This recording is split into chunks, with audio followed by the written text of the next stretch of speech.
Oke teman-teman, di sini udah ada 7Hz Salnot Zero. Salah satu IM yang hype-nya cukup besar beberapa bulan terakhir ini, cukup banyak juga dapetin impresi positif dari para penggunanya, juga dari para reviewer audio portable. Ngomong-ngomong soal earphone nge-hype ya teman-teman, sekedar opini saya aja sih. Ngegoreng barang baru atau bikin hype barang yang baru aja di launching, itu kayak bisa bermata dua buat penjualnya. Dan mesti yakin juga sama kualitas produknya kayak gimana. Bakal banyak dikenal orang? Iya. Orang jadi penasaran? Iya. Tapi, dari segi penjualan dan kepuasan user, belum tentu. Bisa positif, bisa juga negatif. Kemarin hype Escort Venus itu cukup gede, terutama di ruang-ruang komunitas audio portable di Facebook. Dampaknya, hampir semua seller justru malah mesti rela nurunin harga yang cukup signifikan. Terutama di event-event diskonan. Setelah reviewer-reviewer mulai mengulas sisi-sisi plus minusnya. Dari harga awal yang 300 ribuan, yang hype-nya malah mengundang hujatan di kalangan audiophile. Karena ada titik minus yang cukup fatal, akhirnya di event-event promo, Escort Venus dilepas di pasaran dengan harga 150 ribuan aja, atau bahkan kurang dari itu. Cuma dalam kurun waktu yang kurang lebih 1 atau 2 bulan aja setelah keluar dari pasaran. Waktu yang cukup singkat ya teman-teman, untuk harga barang turun hingga berkisar 50%. Dan baru deh, di situ ketemu titik di mana di harga ini, Escort Venus baru banyak dibilang worth it, atau bahkan sangat worth it, dengan beberapa sisi positif yang mungkin nggak bisa didapetin di IM lain di kelas harganya. Untuk selengkapnya, udah saya ulas di channel ini, linknya ada di kanan atas ya teman-teman ya. Tapi untuk Salnot Zero ini berbeda teman-teman, hype-nya besar, dan harganya di pasaran relatif stabil. Impresi positif juga terus-terusan berdatangan, baik dari user maupun reviewer. Artinya, mungkin tuningan 7Hz Salnot Zero ini lebih mudah diterima kalangan audiophile, tapi mau gimana pun ya teman-teman, ada sisi plus, ada juga sisi minusnya. Nah, di sini saya mau coba ikutan nimbrung, ikutan cerita, gimana pengalaman pribadi saya ngerasain plus minusnya Salnot Zero ini. Oke teman-teman, ini review saya untuk 7Hz Salnot Zero. Saat ini, Salnot Zero dilepas di pasaran dengan harga 230 ribuan sampai 300 ribuan dan cukup stabil tanpa mengalami penurunan harga yang signifikan. Oh iya, link pembeliannya udah saya taruh di deskripsi ya teman-teman ya. Untuk pertama kita bahas packagingnya. Untuk packagingnya biasa aja, kayak packagingnya IM-IM Chi-Fi yang lain, kayak KZ atau QKZ. Ya, nggak ada yang istimewa dari packagingnya kayak gini aja. Lalu untuk isi dari paketnya seperti biasanya, cuma di sini kita dapat eartips 6 pasang yang warna-warni kayak permen caca kayak gini. Kayak di QKZ X HBB juga kita kemarin dapat 6 pasang ya teman-teman ya. Berikutnya, untuk build quality-nya, kita mulai dari desainnya. 7Hz Salnot Zero ini mengusung konsep desain industrial dengan sudut-sudut yang tegas dan faceplate metal yang dimensinya flat kayak gini. Sangat berbeda dengan desain IM-IM over-ear yang lain yang desainnya cenderung membulat.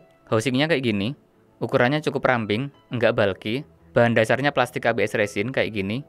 Baik secara looks maupun feel-nya waktu dipegang, resinnya ini kayak mirip-mirip sama resinnya yang dipakai di QKZ AK6X. Terlihat murah dan berasa kurang solid. Lalu di faceplate-nya ini bahannya metal, tapi bukan metal yang solid dan mewah kayak di Escort Venus ya teman-teman. Ini metalnya kelihatan yang biasa aja, sederhana aja. Untuk eartips-nya, kita dibawain 6 pasang eartips warna-warni kayak gini. Ada 2 jenis eartips di sini. 3 pasang eartips yang bornya kecil untuk tuningan warm seharusnya ya. Teksturnya terlalu tebal dan kaku. Nggak wajar sih ini. Suaranya sangat aneh menurut saya. Tonal dan separasinya berantakan. Lalu 3 pasang eartips yang bornya lebar, ini untuk tuningan bright, justru terlalu tipis, sama juga, tonal dan separasinya berantakan, juga susah dapetin fit yang ngesil di telinga. Keduanya sama-sama kurang bagus menurut saya sih. Yang tipis terlalu tipis, yang tebel ketebelan. Bentuk payungnya juga melebar ke bawah, kayak gini. Kalau dibandingin sama yang lain beda kayak gini ya. Sekalian jadi catatan teman-teman ya. Di sound quality-nya nanti saya ceritain impresi suaranya dengan menggunakan eartips bawaan KZ EDA Balance ya teman-teman ya, yang ukuran M, eartips standar KZ atau CCA lah. Memang sih rasanya kayak nggak fair kalau nggak pakai eartips bawaan, tapi ya mau gimana lagi teman-teman ya. Saya bener-bener nggak cocok sama eartips bawaannya. Lalu nozzle-nya juga plastik, nggak ada lapisan metal atau aluminiumnya. Filternya bagus, bahannya aluminium dengan corak yang kayak gini, keren. Kabelnya high purity OFC. Konektornya 2 pin 0,78 mm, sama kayak kabelnya Escort Venus atau KZ yang lawas. Beda ya sama konektornya jajaran KZ yang sekarang-sekarang, KZ EDX, CCA CRA, dan QKZ yang konektornya QDC 0,75 mm. Bahan kulit kabelnya berasa solid, bagus sih kayaknya, tapi sayangnya kabelnya ini berasa kaku. Untuk jack audionya 3,5 mm gold plated, tapi sayangnya ini bentuknya straight, nggak L-shape, tapi syukurnya ini housing jacknya udah pakai aluminium atau metal. Oh iya, kabel bawaan dari Salnot Zero ini nggak ada mikrofonnya ya teman-teman ya. Jadi kalau teleponan atau video call, kita tetap pakai mikrofon yang ada di HP. Solusi lain, teman-teman bisa juga ganti kabel yang udah ada mikrofonnya. Udah tersedia banyak banget kabel 2 pin 0,78 mm di pasaran online. Untuk fittingnya, awalnya saya ragu dan ngerasa fittingnya bakalan nggak nyaman karena bentuk housingnya yang nggak lumrah kayak gini.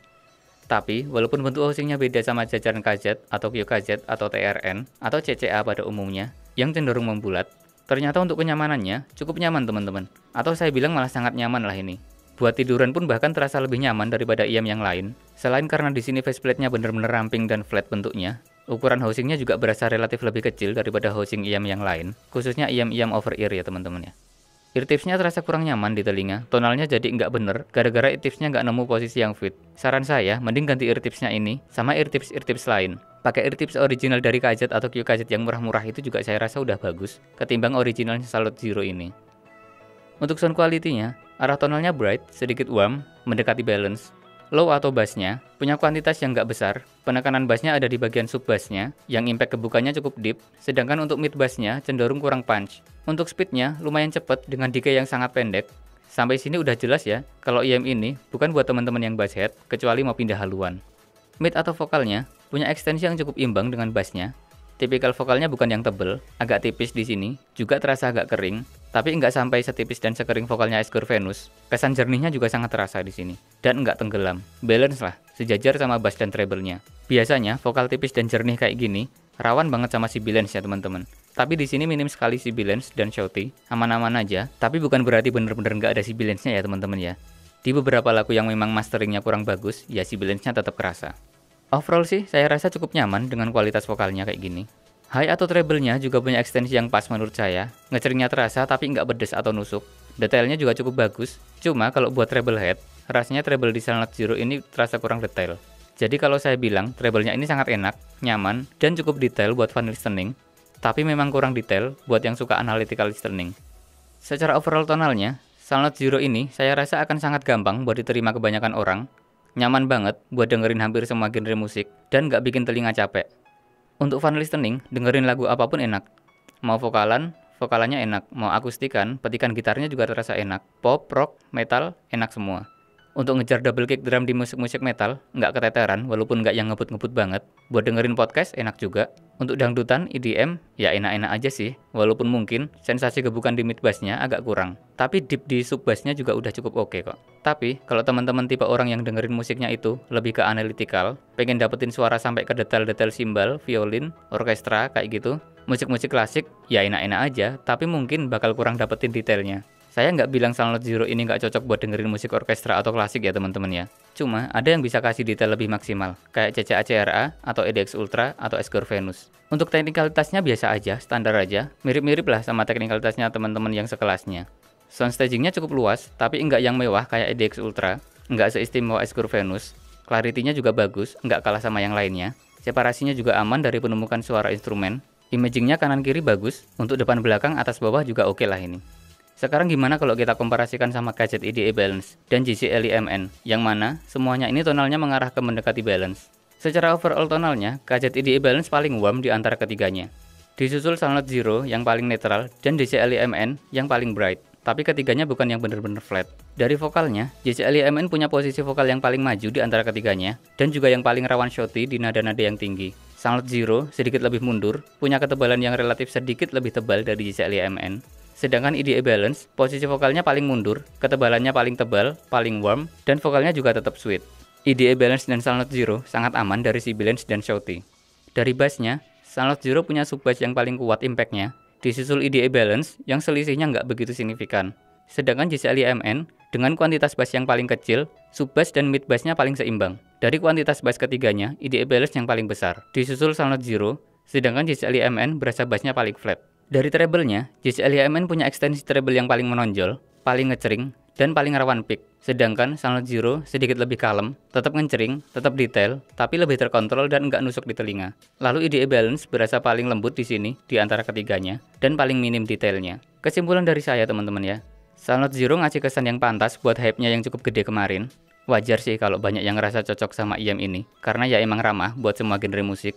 Kalau yang kemarin ngerasa bassnya QKZ X HBB terlalu gede, ngerasa vokalnya terlalu tebel, karena ada intervensi dari low-nya, Salute Zero ini lebih cocok teman-teman. Vokalnya aman dari bass yang bleber. Yang ngerasa Moondrop 2 vokalnya terlalu kering juga Salute Zero ini juga bisa ngasih vokal yang sedikit lebih basah. Yang ngerasa treble-nya CCA CRA atau KZ EDX series terlalu nusuk, Salute Zero juga bisa ngasih treble yang tetap terasa detail tapi lebih smooth. Yang suka vokal jernihnya Ice Girl Venus, tapi terlalu tipis dan nggak kuat sama Sibilance-nya, Sunless Zero ini juga ngasih vokal yang tetap jernih dan aman dari Sibilance. Jadi menurut saya, di harga 200-300 ribuan, Sunless Zero ini worth it banget buat teman-teman yang suka gonta-ganti genre musik, buat fun listening, musik apa aja enak. Tapi yang mau analytical, pengen detail yang lebih-lebih, CCA CRA, CRA+, EDX Ultra, Ice Girl Venus bisa lebih dipertimbangkan. Oke, segitu aja dari saya teman-teman.